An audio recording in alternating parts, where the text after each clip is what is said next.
make no mistake, I'm a heavyweight. Look at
Hey, what's going on, guys? Welcome to a very special stream for us, because we'll be going into a little bit of a Q&A. Hopefully you saw the Steve Dash doc, I would imagine.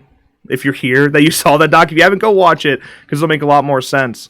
But basically, we want to answer any questions that you may have about it in terms of Steve and that documentary, and we want to share some of our personal stories. Joining us is actually Peter Anthony, who you may have seen some stuff. If you follow Vengeance, you've probably seen him before.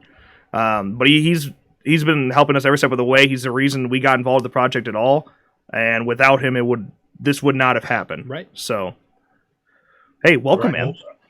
Thanks. Well, without you, I mean, like I said to you before, and I mean it sincerely, we shopped this to, as you know, to a whole bunch of people, and we were blown away that nobody seemed interested. And in the long run, I mean this sincerely, I'm so glad it was you, because you are a true fan and you do care, and you drove to Chicago and you got the interviews and you cared, and it came out so much better than someone just trying to do it as a normal documentary, because you care like I care. So I'm so lucky that me and you vibe like that and it worked, because it was phenomenal. Yeah, it was kind of meant to be. It all worked out. Actually, I drove to Atlanta for those interviews. True story. From Chicago. So we went about 14 hours south, and we ended up collecting those interviews. And I thank God, because I mean, it made a tremendous difference having Kane and CJ in there. Right. Plus, shout out to Steve Dash Jr., who hopefully is watching this, who, as you know, helped us. Because I'm like, hey, we're trying to get Kane and CJ in interviews. He goes, I'm going to fucking call him right now. And as soon as he did, that was end over. You had both interviews ready. Yeah, and he made it really easy. We were actually wearing /Cast merch, and CJ saw it and was like, hey, come over here, because Steve Dash just told me you must be a big deal, because Steve Dash Jr. just called me. It's like, oh, no, just making a little project, that's all. It's interesting how it started, actually, in terms of what we were doing with it, because you contacted me, and then I was talking with Steve Jr. as well, and it was very simple. It was like, maybe we could like come on to like your podcast and just have an interview and just share that and just share some of the stories. And like I pitched this idea. I was like, well, what if we did like a mini documentary instead? And originally we were talking like 5 to 10 minutes, and it just evolved into something way bigger than that. Right. Well, when we talked about it, I'm like, well, I have the interview, and then we have the CJ, interview, and then the Kane interview, the final interview with Jason. But I was blown away because I thought the same thing. Okay, well, it'll be something little, and you didn't let it be little, and you made it bigger. And then, I mean, this is like what, the 5th rendition. So when you first showed us, we were just blown away. It got better every single time you did it. Yeah, it was weird, because I was planning when I started editing. I was like, 10 minutes, 10, 15 minutes, and there were so many stories there that I feel like we couldn't have left out. Mm-hmm. And then it was amazing, you guys letting up his last interview, because I mean, anyone could have scooped that. That's a tremendous honor to be able to display his last interview like that. Thanks. We took it as an honor too, and we were so scared because we wanted to make sure we gave it to somebody that did it right. You just imagine the pressure on all of us. Even me with the family, which I love, of giving it to somebody who ruins it, right? And then they're like totally pissed and it's just messed up, and that didn't happen. And it just worked out phenomenal. I'm so happy it worked out that way. I know that, as you know, from the email from Steve Jr. and everybody, and they're super happy about it. Yeah. It's still wild to me that nobody picked that up. Dude, I mean, I don't want to say names, but I think I told you, right? A whole bunch of them. And it's like this is done. Here's the interview. It's his final interview. We're willing to give it to you if you want to run it exclusive. Like, there's no risk. There's no way no one's going to watch it, right? So I didn't understand what the problem was. People are like, well, you got to show it to me first before I make the decision. I'm like, no, I'm not doing that. Now you have it, Now, you could ask Nick, like, when you said that, hey, I have this interview, we might be able to get it to you. We fucking jumped at the opportunity. Mm-hmm. Right. Who wouldn't, right? I don't understand. Because you're a true fan, though. That's really, at the end, is what it comes down to, because you're a true fan. Because if you're not a true fan, you're just a business person, right? And you're like, well, let me see how it is, yada, yada, yada. And I was like, you were super gung-ho about it. And then the fact that I think you said you got with one of your professors, right? Yeah. Right. And you worked on it, and you gave a fuck, and you cared, and it worked out phenomenal. Yeah, actually, my professor, his name's Joe, who is definitely right now. But he helped me along the way. I actually sent him like the first draft, and he like told me some things that I could change. But this is the first time, although I have I've studied the shit out of documentary filmmaking. First time I ever actually had to cut together one like that. So it was trial and error and working alongside the professor. He did perfect with the build up, and and then Steve, what he says at the shows, the conventions, and then CJ saying it, and then Kane, and there's just everything. I thought you built it phenomenal, perfect, and in the end there with Frank Sinatra, awesome. Yeah, that Sinatra works so well. I mean that that's a dime. That was your idea, was to take. Was it? Yeah. Yeah. Remember, I'm like, you cut it at 4:11. Yeah. It's gonna be awesome, man. Man. No, he's so cool too. That was one of the last conventions he did, and I saw that somewhere on some site. And at the end, I nothing's better than that. He goes, Friday the 13th fans are the best fans in the world. It's just so awesome that after he sings about his legend, right, and it's all about him and how he cares, he goes back to the Friday the 13th fans being the best. He doesn't have to say that at that point. That just shows you how he was. That's what gives me goosebumps every time. Every time, he ends singing and then just starts talking. Oh, every fucking time. Yeah, the cymbal hit at the end there too. It's just a perfect build up. You should have been at, and you might have seen the picture I think I sent to you. So we had that Vengeance party in Seattle, and we invited Steve Jr. and his lovely wife, and they came down, which we were like so honored and flattered for, right? And then we introduced the first or third, whatever rendition of this only to the cast on a big screen. And I don't know if you saw the picture, but Steve went to the back of the room, almost in like a little hall, to watch. And I wanted to go behind him to watch it behind him. And I have a picture like off his shoulder and his head watching the documentary. It was just so awesome. It was like surreal. You know what I'm saying? It still is surreal to me to take a step back, like, childhood hero. And to the fact, using his last interview, being able to edit and cut that and be the only one to have access to it. And then, it's the interview, with his son and then seeing like the rest of his family was messaging me after they saw that first draft and that's crazy. Yeah. And his family, I love, but they're like Steve. They'll tell you like it is. So if you messed up, they would tell you. Yeah, right. Trust me, I've heard it. They would tell you. And me growing up in Connecticut, that part 2 was shot in Connecticut. Oh, yeah. So it was shot like about 35 minutes from my house. There was 3 different locations, Naugatuck, Waterbury, and I think Kent, Connecticut, where it was shot. So we've gone back to the original location where the phone booth was, and that, like, was it a gas station or a store? The phone booth's no longer there, and the land is private, so you can't go to it anymore. Oh, but wow. being in Connecticut to have like a horror film like that was a big deal for us back in the day. Yeah, for sure. We don't have anything like that.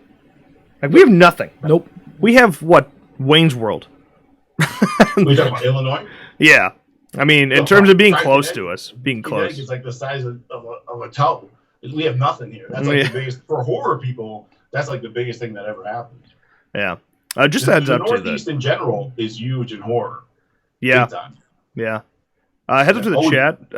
If the stream cuts out at all, just work. For some reason, Skype never cuts out, but the stream will cut out every once in a while. Also, if you have any questions yourself, feel free to toss them in. Yeah. We have answers. Peter has answers. We don't have answers.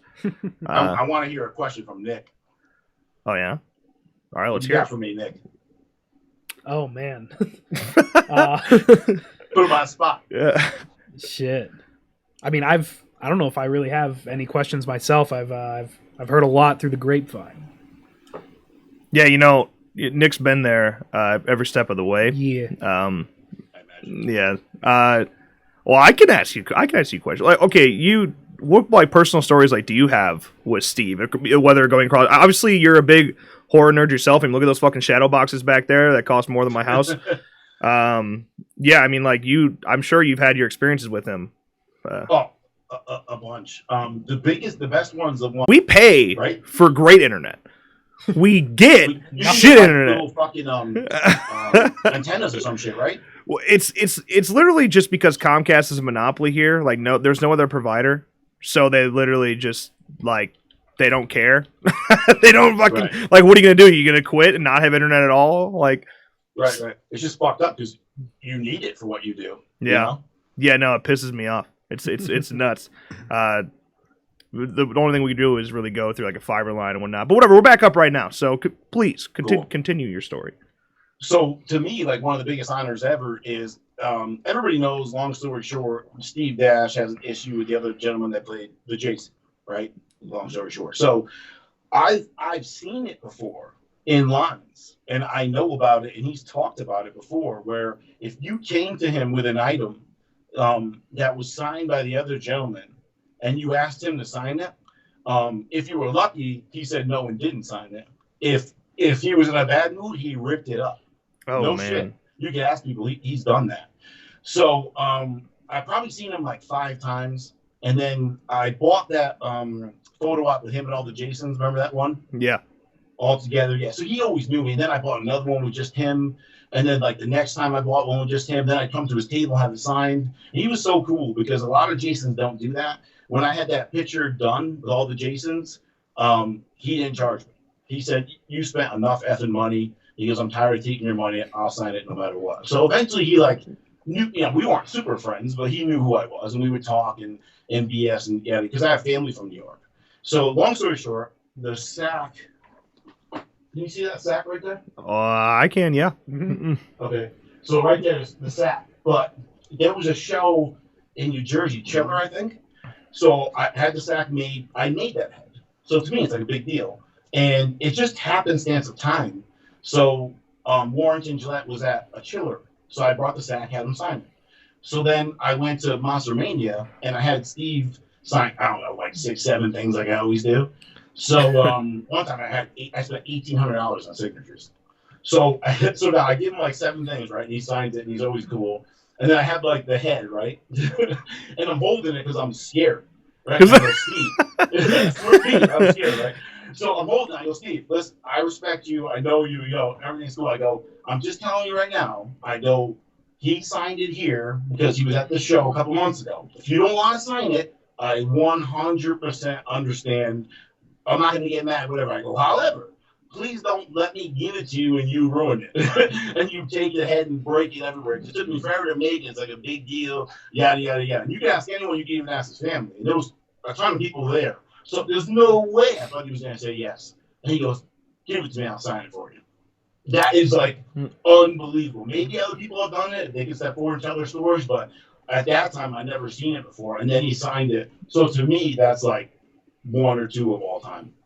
Yeah, that's crazy. Yeah. I remember the first time we met him. So like Kane always gives me shit about Beloit and Beloit College because like that's where I went to school with his son. What was even shit for? I said they suck. Well, we do suck. That's very fair. Football team? Everything, literally everything. Academics. No, I'm saying we're supposed to be academically strong, but things have gone down the drain a little bit. What D is it for football? A D3. Okay. Yeah.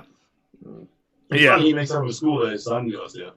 Yeah, which is wild because he played because Jace played lacrosse. Oh, he did. Yeah. Okay. Which is why he went there because it was one of the few lacrosse recruiting places in the country. Like it's very except for D1 and shit. But D3 it's up and coming for lacrosse. Right. But yeah, I had a Beloit College sweatshirt on. And like, so he was already giving me shit about that. He made CJ give me shit about it. And then where was this? At the last show? This was it was the first time I met Steve, so that would have been Chicago 2016, I believe. Yeah, I think it was 2016. Okay, so not that long ago. Okay. No. I didn't. This would have been a Days of the Dead. Okay. We didn't start going to conventions till I was 18. I went to my first one because I was able to. I didn't go till 2015. All that. Never had anything till 2015. Yeah. But crazy.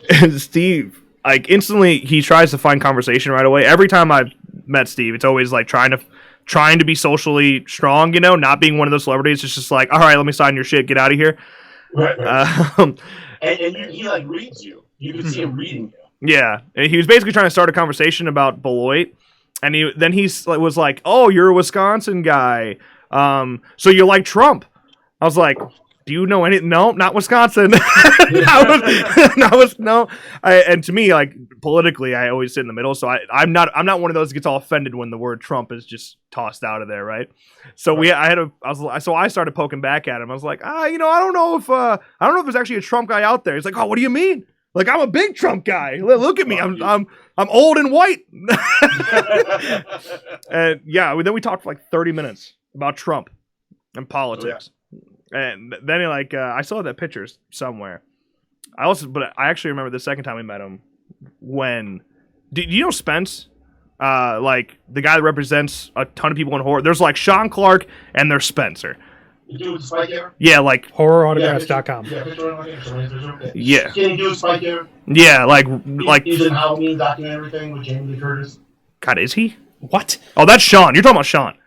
That's Sean. Sorry. Yeah, Spence. He's really, really young. He's like, I think he's 18 right 18. Now. Ginger. Okay. Yeah, he's got red hair. Yeah, really? Yeah. But he's shows in my hair. Plus, he's 18. Plus, he just started. Right? He's been doing it since he was like 14 or 15. It's pretty crazy. Like he represents a ton of people already. He represents Kane. Technically, I've never seen him. Kane. Technically, he represents Kane. But you've probably seen him or his dad. But yeah, he at the time was representing Warrington, but was transitioning to Steve. So he had them both at like the same time.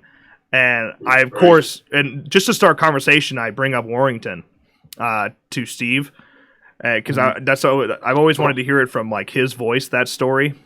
Right. And he was like, "Oh, you got to be careful. Warrington's boy's here." And I was like, "What do you mean?" And he was like, "He represents him still." And it's just it's a little like 16-year-old Spencer. And I was like, "Yeah, what's he gonna do?" Yeah. And then I remember like I was like, "Yeah, it's like whatever. Steve, you're the real Jason. We know it." And then Kane fucking slaps a machete on the table. It's like, "Who did you just say is the real Jason?" And oh yeah, awesome. All the time. There's so priceless. Yeah, that was watching Steve, CJ, and Kane on stage together at panels. I mean, it's unforgettable. Yeah. I was just gonna say that too. Those three together, not taking anything away from anybody else, but those three together, I've probably seen on panels like 5, 6, 7 times. And even though sometimes, most of the time, they almost repeat because it's the same question, right, from fans. They almost repeat what they're saying. It never gets boring. And they all like feed off each other. It's like awesome. Like Steve will play like the ornery mad guy, you know what I'm saying? And then Kane will bust on him, and then he knows when to jump in. It's like beautiful. It's like a shtick, you know what I'm saying, for a comedian. That's why I always love CJ's line in the documentary where he's just like, Steve will always remind you guys that you wouldn't have this effing job if I didn't let you job. Right. It's the truth. It's still crazy, you think, because like let's say me and you, right, got like a film like that. I would never turn down another film, right? You wouldn't think. That's how bad they thought of those films at the time. They never thought it would be anything. I mean, it's not. I guess. I mean, now it seems weird, but it's not surprising looking back. I mean, we actually just talked about that. They're like, really, the first Friday the 13th film, although a cult classic now, is not a great film by any means. No. I think a step 2 or part 2 is a tremendous step up from the first one. Yeah. I agree. I agree. Betsy Palmer said she hated one. She said multiple times, you look online, she did one to get the money to buy a car. Mm-hmm. Yeah. Yeah. She was like theatrical. She thought it was like a step down for her. I give her credit for admitting that in interviews, even years later. Even Steve said the same thing. In the documentary you just did, he didn't think it'd be anything. You know what I'm saying? Yeah. So I love when people are honest like that. And now looking back, like you said, he would have done them all. Yeah. I wonder how different the franchise would be if Steve did do them all. Because, I mean, the whole dead zombie Jason and being just a bulky... I mean, look at fucking CJ. CJ's huge. He's a big guy. Like, how would that film even exist? Would part 6 even exist if Steve would have kept taking the roles, I agree. You don't know, like, the direction it would have took would have been totally different. Mm-hmm. I don't know if you saw the picture of me and CJ at Monster Mania. We're holding the Avengers mask up.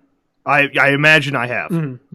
It's a black and white. I'm not super big dude, but I'm 5'11", 280, and he dwarfs me. Yeah. In that photo, he's what, 62? He claims he's 6'3". I gave him shit about this in Atlanta because I'm 62 years old. Oh, CJ 62? Something like that. He's around Kane, yeah. What? I definitely thought he was Yeah. like early 50s. God, he looks so Nick, good. Look it up while we're talking. Nick, Not, look it up. not on Wikipedia. he looks so good. I would have never Oh, thought God, that. yeah. But yeah, He used to be a Chippendales dancer. yeah, I know. He could do it. He could do it right now. When he came and shot at Seattle, they were pulling up pictures of him and stuff and laughing and shit. It was great. Yeah, I mean that's kind of one of the reasons he got the job in the first place. 62. He's 62, man. Right? Am I right? Yeah, Told you. that's crazy. I would have. Dayton's 63. Yeah, Yeah. he just turned 63. April 8th, Yeah, which is the same day that Richard Brooker III died from Part 3. yeah, Richard Brooker died on Kane's birthday. How weird is that? Yeah. yeah. Yeah. And I have autographs from him, but only because I bought them online. Like, I just started going right after he passed away. Yeah, I never. Like, it's weird. Unless, like, you got Fangoria or stuff like that, you didn't even know about these things. You know what I'm saying? Yeah, it's true. Yep. That was a Yeah. different time. Yeah, totally different time. Like I said a million times, I think I told you before, I'm old, so I'll be 43 in May. So when we grew up, and it's almost hard to explain, but horror back in the day, if you liked horror, like something was wrong with you. And it wasn't even like a funny thing or a cool thing like now. Like horror now is cool to like and laugh and watch and go to stuff. But back in the day, your parents didn't watch horror. You know what I'm saying? My parents were born in the 40s. They didn't watch horror. So for you to watch horror, like something was wrong with you and weird. It wasn't even like rewarding. You know what I'm saying? Yeah. So the people that really loved it and grew up with it, like me, like I was 5, 6 years old wearing a mask. You were like super fans. Like you just bought into it from day one. You know I think what I'm that's saying? one of Now the reasons 80s slasher films blew up in the first place, though, because there's something rebellious about it then. Like, Right, parents right. didn't want you to go, so you're like, well, fuck you, Mom, I'll go anyway. And then you'd go. That's why teen movies started in the first place. Mhm. Right. And I always saw Jason as the hero. Yeah. Which Always. Because I was always a bad guy. I saw like G.I. Joe versus Cobra. I wanted Cobra to win. So, and CJ in interviews has said it before, where like in part 6 is like the first time where the focus is on Jason. And you almost can like Jason in 6 and forward. Where like the other ones, he was supposed to be the bad guy. You don't see him on screen too much. You know what I'm saying? But in 6, you did. So it's almost like he became like the movie, which I agree. Yeah, it's interesting because like usually I would frown on like that format of making the killer the protagonist, I agree. because it takes away you like there's no suspense if you're rooting for it. Usually the example's Frankenstein. If you're rooting for Frankenstein, then like you can't. There's no suspense. It's not scary anymore. But like in once you get to part 6, it doesn't matter because it's a self-aware situation. But that's why Halloween's my favorite movie ever. Like that is the perfect recipe for a slasher film. To me, is the first Halloween. I agree. Halloween, if you look at it visually, right? I'm sure you know, as you're a movie maker, all the shots are super wide and back, and they allow you to see everything in it. It's not quickly cut or nothing. Even when like Michael steps in the room, it's just back, and you see him, and you hear the breathing. It just lets your mind play on it, like a book. I love the way that was shot. Well, like that's one of the reasons you watch that film and you think you saw, a complete slaughterhouse, but there's like no blood at all, Right? Because What is it? 3 kills? Well, I think there's technically, if you include the dog, I think there's 7 total kills. If you include both dogs that he kills, Right. I think there's 7 total kills. 1 is off screen, and then the other than that, there's like no blood. When he kills Annie, like he stabs her through the seat, we don't see the actual stab. Right. I mean, Bob is the most graphic one, Right. hanging off the closet door. Judith at the beginning has the most blood, I would think, on if any of those kills. Yeah, Right. it's just some like splash fucking fruit punch on her chest. That's about it. She was hot back then. Yeah, I just met her for the first time actually. Yeah. Did you? Yeah. I met her too. If the only problem I have with sorry, we're off subject here. The only problem looking back on Halloween when you watch it back, the sound is kind of messed up. Like the one in the car with who's Annie when he's like stabbing her or choking her, or whatever. The sound seems like weird, right? Have you seen it in theaters? No, not in a long time. When we went for the 40th anniversary screening. It was for the 40th anniversary screening because we saw it in a drive-in, and that, by the way, that was amazing. totally like I've always wanted to do that, so that was amazing. But we saw it in like an actual proper theater setting. And there's like an interview with John Carpenter beforehand. He's like, this is how you need to see it so that you hear things the way it's supposed to be. Totally changed the game. There was one part when right before Bob dies that you hear Michael's breathing. Never heard that before until I saw it in theaters. I was like, oh wow, it's crazy. Yeah, I agree. And then it's all something about behind you and shit that makes it better because everybody's like involved. It's like a community thing, and you hear people like sigh or scream or whatever. So it becomes more intense when you're in a theater or driving like that. Yeah. I didn't want to take this question because we've been putting it off just because the conversation was going. But Simone asked, what was the hardest part of the documentary to get done or pull together? Truly, I don't know if anything was hard. You know what was the hardest part? Getting Kane to stop talking so we could go interview him. Oh, my Lord. With fans, you mean, right? Yeah, if you've ever met Kane, the guy likes to talk. He likes to flex the ego a little bit. But he's always a star of the cons because he is just that cool and he's the nicest guy in the world. So we're eating dinner. I'm trying to get him down to go do the interview. I'm like, Kane's only gonna take like 10, 15 minutes. He's finally back on his feet. He pays the bill and with a bunch of fucking cash, by the way. Just yeah. He always has it on him, right? Yeah, we were like walking out, and then one fan stops him. He talks for 10 minutes, and then we're like, okay, all right, here we go. And I'm like, I tell him, all right, we're on our way down, and then someone else stops him, and he talks for 10 minutes, and it's not his fault. He's just being a good guy. Yeah. But that was seriously, that was the only time where maybe anything like tedious happened in terms of it just put itself together. The whole thing did. Right. You're so right on him with that too, because if you do like photo ops with him at these conventions, he's usually late, but it's not because he's some prissy super Madonna star. It's because like what you said, some fans talking to him about something or a movie, whatever, and he won't let it go. Yeah, he cares about it. He's real. That's why I always got along with him. Me and him became friends. He's so real. He doesn't lie about anything. He's not fake about anything. And that's the part I love in the documentary too. When he talks about Steve, he's like, Steve doesn't lie. He doesn't bullshit anybody. If he doesn't like you, he doesn't like you. He likes you, he tells you. Yeah. It was just the truth. It's funny, even when we had him down there for the interview, he's like, all right, let's try to make this short. I'm like, hey, I only got a couple questions. You go as long as you want. I'm not the one holding you down here. And sure enough, he keeps talking, and then after we finally stop rolling, then we go on again for another 20 minutes about something else. Right. Yeah, but you can tell in that interview he loved talking about Steve, and he loves Steve. So when Steve passed, Steve Jr. told me that Kane was one of the first ones to contact him and his sisters. Kane was one of the first ones to say sorry. So they were tight, and Kane cared. And I talked to Kane about it a couple times on email about it. And you could tell, Kane's a tough guy, so he doesn't say too much about it, but you could tell that affected him. Yeah. Bailey asked here, were you going to say something? I was going to say, there's, like CJ said in the doc, there's just a closeness with all the Jasons when, you would expect a rivalry type of thing. Really, Everybody likes everybody, except there's one or two that's a little bit out there. There's one big one. Yeah. There's one and there's one and a half. One big one. Yeah, there's one and a half. There's one that's it's hard to even explain. There's one big one, and then there's one half one. Yeah. Right. Man, I had something I wanted to add to that. I don't remember what it was. Oh, when we were talking about Kane being late to everything. He's late to panels too. And again, not being a prima donna, he just talks to fans because he's a good guy. Right. But I've been at his table when he's been there. Yeah. And the one person that always gives him shit about it every time because he's never late to anything was CJ. Oh, I love it. I love when CJ makes fun of Kane. CJ's super methodical like that. I don't know if you saw. You probably didn't because you probably weren't with the Vengeance site then, but.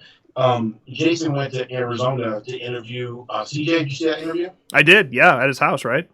So they were so we got the interview raw, right? And then CJ talked about how he would mess with Kane, and sometimes he would take Kane's name and say Kane's table, he'd write it in marker, and he'd put it above the men's bathroom, right? So I'm like, dude, I was there. That's Monster Mania. Yeah. I was with CJ when he wrote the sign. and he put it up on the bathroom and taped it. And I have pictures of Kane taking it down. So if you watch that interview, those are the pictures they put inside where Kane taking it down, because they're always like messing with each other like that. Yeah. It's a great environment. If you don't go to cons, go to cons, because Oh, it's so good. it's amazing. So good. Yeah, and then CJ, you know how he fucks with Kane about the breathing thing? I'm sure you heard that, right? Yeah. Right, how he's a zombie, he's not supposed to breathe. Yeah. Right, but it still works. I don't give a fuck. It looks awesome. Yeah. Yeah, it's like his trademark thing. Right, and CJ's always got this lax out stiff thing, which works. You know what I'm saying? It's not like, no offense, Persian or Frankenstein thing. It just looks like a big, strong, badass dude. Yeah. So different, but it still works. Like you said, they're all different, but it works. Yep. Bailey Hines asked, what was your favorite part about visiting Steve at his home? Of course, you didn't visit. I wasn't there. I was supposed to go, but I couldn't go. But like, I mean, in general, like that whole concept of seeing him, of him inviting you guys into his home, I mean, that's got to be an insane honor. Insane. And I've spoke. I'll try to answer for them, but I've spoke with Jason and Justin and Jules about it multiple times, and they, like I said in the documentary, they were like blown away by it. He went and bought food for him. He went and bought like drinks for him.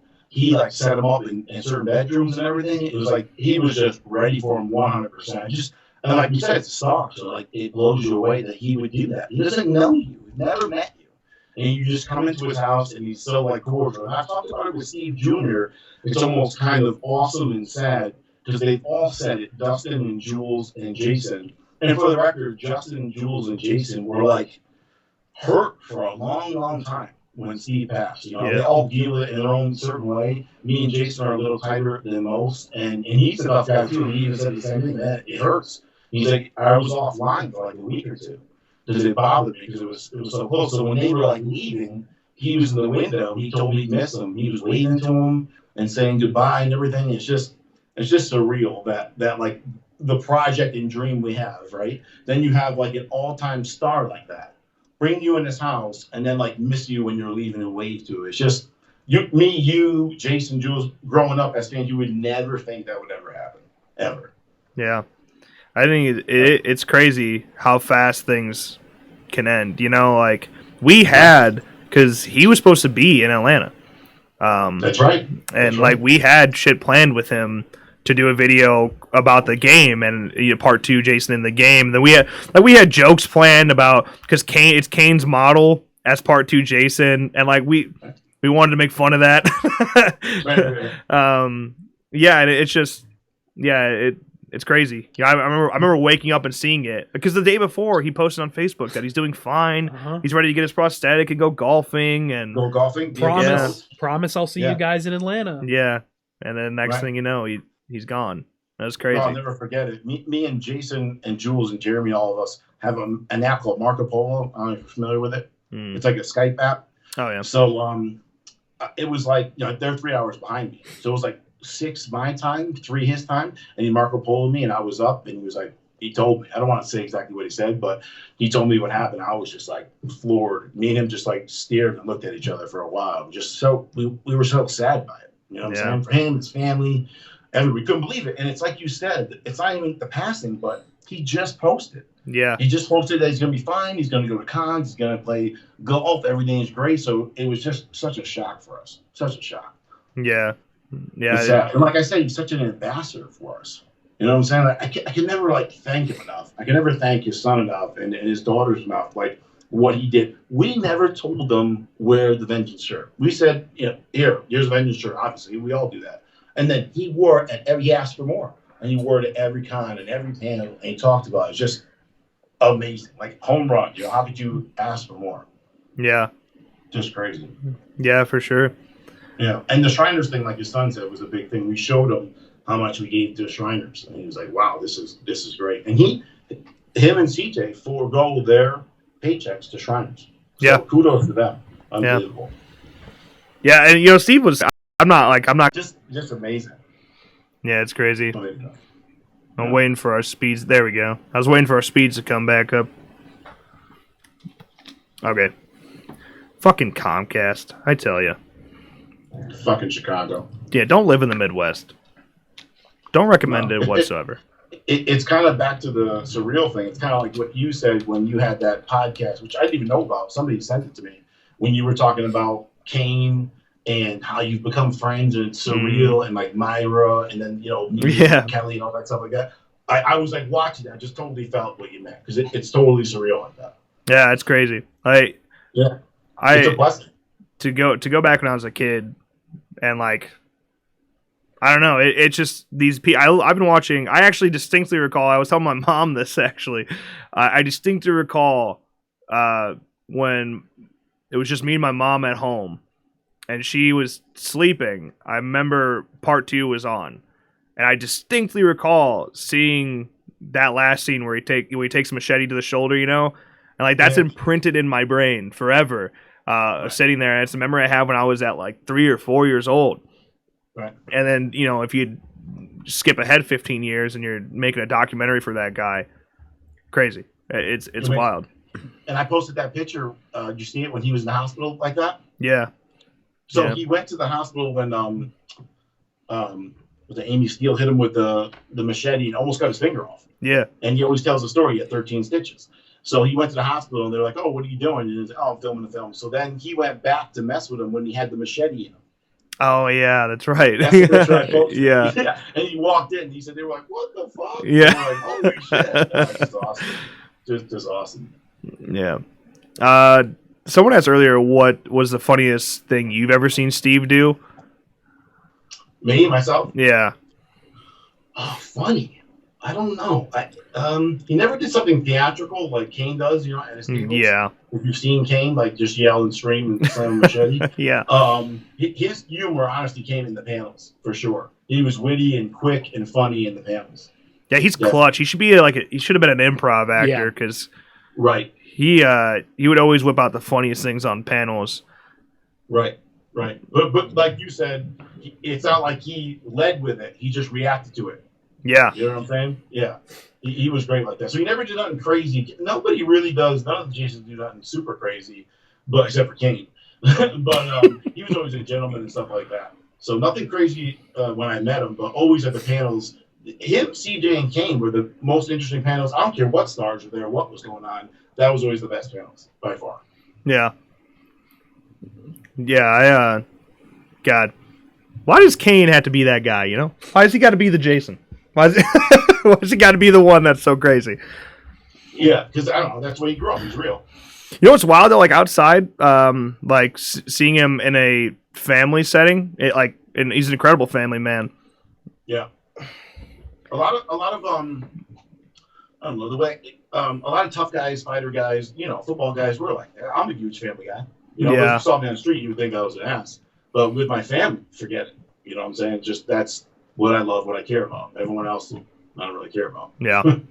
Except for Nick. I love Nick. Well, he always gauges your reactions. Got to watch the stream and gauge your reactions. Did you meet him ever? Yeah, I met him a How couple many times. I don't know, fucking. I think 3. Yeah, 3 met and talked to, seen maybe 5. Yeah. Were you with Riley the last time in the interview? Yeah. I mean, with Kane and CJ? Yes, I was. Yeah. Oh, cool. Yeah. No, it was great. Every time I would say it, I'd be like, man, that old man could beat the fuck out of me, and I'm scared of it. Yeah, dude. Nick would always say the first time we met him, he's like, I don't know why. Like we met CJ, we met Kane, and like those are big, strong guys. Mm-hmm. But the only one I'm fucking scared of is Steve. He's got that. He'll kill you to win. Right? Yeah, he's got that New York old man strength. Yeah, it's like my father. For sure. I got another somewhat funny story if I could tell. So me and the girl I was dating at the time came to his line, and he was sitting there, and he was with somebody, and he goes, "Hey, look, honey, this guy was pretty handsome." And I go, "Oh, thanks." He goes, "Not as handsome as me, though."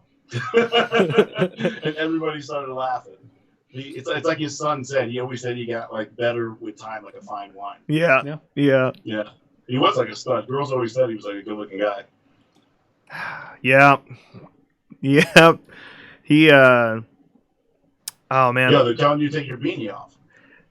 Mike always does that. He's a Brewers fan. Is it? Yeah, he's a Brewers fan. Listen, I would wear a different one. I don't go down here and like, listen, you've all seen my hair. Look at this shit. I gotta get a haircut. It ain't good. So I wear beanies to cover it up, man. And right now, the only one I got down here is a Cubs one. There you go. Look at that, dude. Yeah, see, pretty scary. There ain't no shampoo in that. Yeah, well, I have you know there is. I conditioned it this morning. Half a bottle. Any other questions here? I need to get back to the little guy. Yeah, I think we'd be clear to go. I appreciate you taking your time because this is, while this is a very like isolated thing, I think it is cool. It's cool to talk about because I can't reiterate enough that the documentary was so much more than just a project. Like it was out of passion and love and for not only just for the franchise but for Steve and his family. Right. It's amazing. That's a reflection on you, man, and I mean that because we cared and we wanted to do it right, but we're so busy doing different things, and when I was almost like down and out, like we said, with all these places that didn't want it, and I was like, you know what, these Slash-N-CAST dudes care, I was like, let me talk to them, and you were just gung ho, and just being honest, I never knew it was going to be that good. Just you care, and it almost went like we talked about certain deadlines, and you would go past the deadlines. I didn't care. Because I knew that you cared and you wanted to do it right. And look how it came out. I mean, that's like TV quality stuff. So, and then as you know, without getting into detail, his son, that email he sent to you and me, thanking you for how you did for a job. What's better than that? Yeah. Just amazing, So great job. Thank you for doing it. You did way better than I thought anybody could. Yeah. Thank you, man. Thank you for the opportunity. Yeah. You're welcome. Got to keep working together, all right? We got so many things we got to do now. Yes. I got my YouTube channel coming up, so we're definitely have you on. Hope you guys have me on for your next list or something. That'd be great. For sure. Yeah, let's do that. That'd be awesome. All right, man. I'll see you guys. Yeah, see you later, dude. See ya. All right.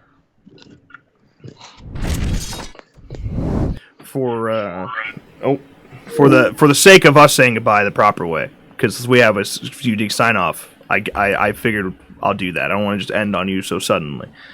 Peter is amazing, by the way, and you need, if you haven't checked out Vengeance yet, you're fucking crazy. Yes. I'm trying to think of the best way to share other than the Facebook page. Yeah, they're just look up Friday the 13th Vengeance. You'll find them. They're on Facebook, they're on Twitter, they're on Instagram. They're amazing people. I've talked to all of them personally and privately. And all of them are just driven by so much heart and passion. And you could tell they're actually fans. Sometimes I think that's lost in fan films. Yes. And don't get me wrong, there are some amazing ones out there with some true fans. And I think Cody Falk is one of those as well through Voorhees. You could tell when people are real fans. But there are some ones that are just kind of buying into this shit that are like, hey, there's a ton of fan films right now. I bet you I can kickstart a project and make some fast, quick money and put together some shitty film. Even though I've never seen a Friday the 13th film before. They're not that. And I've talked to Peter a ton privately, and it's something you should be tremendously excited for. And not just because it's Steve's last film or CJ's in it, but because they actually fucking care. More than a fan film. It truly is, though. Like, I'm telling I get more, like, excited every time they post a still. And it's, like, because I've seen so many fan films, it's tough to do that for me at this point. But Vengeance keeps doing it every time. Yeah.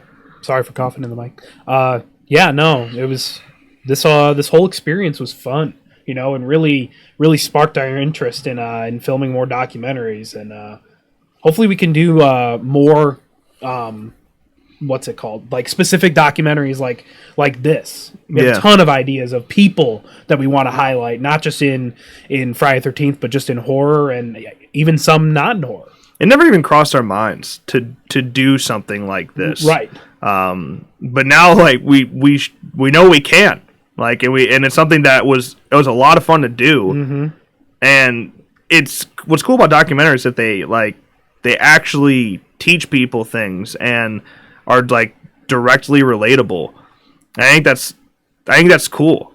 Like just doing what we just did, having a premiere like that and seeing people who either never heard of Steve before and getting such a real experience from him, or who maybe didn't know shit about him but love Friday the 13th Part 2. and now you see just how amazing of a man he is. I think that's cool. I like it. Yeah, I think that's all I really got to say. I don't think we'll be streaming tomorrow. I'll be out of town, unfortunately, but things like Sunday, and then we're trying to hit these weekdays more. It's we're coming in on last 2 weeks of proper school semester. Yeah, which fucking sucks, man, because I'm not ready for finals. Either am I. all mine are projects, and I'm gonna get fucking wrecked. It's so much work I have to do the next couple weeks. Yeah, we're definitely gonna try to prepare for our heavy final schedule. Make sure we can get some videos out while we're busy. We can still get some videos out and hopefully entertain. Yeah, to be much for tomorrow, vlog.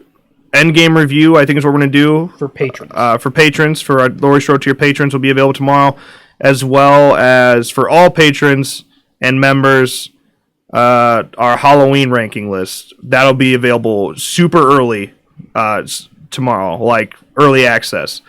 So, yeah. That's for patrons and YouTube members, correct? Yes. It'll be like it's damn near 2 week early access based on our current schedule. I don't know how that'll change, but yeah. So if you're not a member, consider it, or a patron, consider it. And if you are one, prepare yourself. Make sure you check your feed tomorrow so you don't miss out on such great things, eh? Yep. Okay, that's all I really got now. I'm actually done. Okay. All right, Nick. Get your pet spayed or neutered. And with that, as always, thank you guys so much for watching, and we'll see you next time. Bye. Tonight, if I am sad tonight, I don't have a job to find. If I work tonight, if I'm so tired tonight, I'll fall asleep when I'm home. When I'm home, I was just so far from here, focused on my own way, with never looking back to this world lived in fear. There is nothing I could do, there is nothing you said that could make me realize how much lucky I was. Just out of reach of this fire, was not aware of this nightmare, but when I start to see those